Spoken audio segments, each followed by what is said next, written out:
L'armée congolaise n'est peut-être pas en mesure de faire face seule. Qu'est-ce que les Congolais doivent faire de plus que ce qu'ils font déjà? Les Congolais doivent se débarrasser des gens qui sont dans l'armée congolaise, qui ont été mixés en 2004-2005 par l'Union européenne, où on leur a demandé de mettre dans les FARDC, les forces armées congolaises, des gens qui venaient du Burundi, du Rwanda, etc., qui sont devenus du jour au lendemain des Banyamulenge. Ça, c'est une réalité.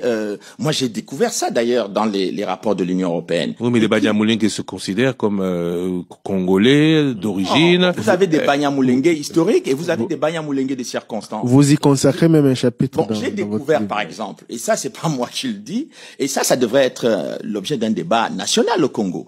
Je découvre, par exemple, que Laurent Nkunda, dont on parlait tout à l'heure, qui était devenu une célébrité, une star, chef de guerre, criminel de guerre au Congo, courtisé par Monsieur Obasanjo, Louis Michel et tout le petit gratin de la politique internationale.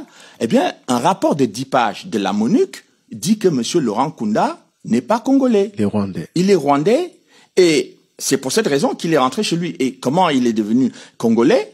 Monsieur Laurent Nkunda était sergent dans l'armée rwandaise. Il se retrouve général dans l'armée congolaise sur la base, le fondement d'un décret de Joseph Kabila, lui-même étant issu de l'armée rwandaise. Mais tout cela est quand même terrible pour les Congolais.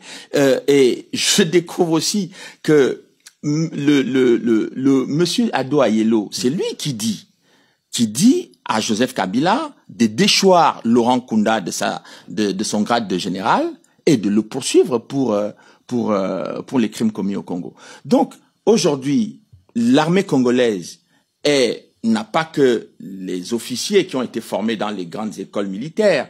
L'armée congolaise a aujourd'hui dans ses rangs des gens qui sont des parfaits criminels de guerre et aussi des gens qui viennent des pays dont on ne sait exactement pas d'où ils sont originaires. Donc, cette situation dramatique que vit l'armée congolaise rend l'armée congolaise inefficace dans ses opérations.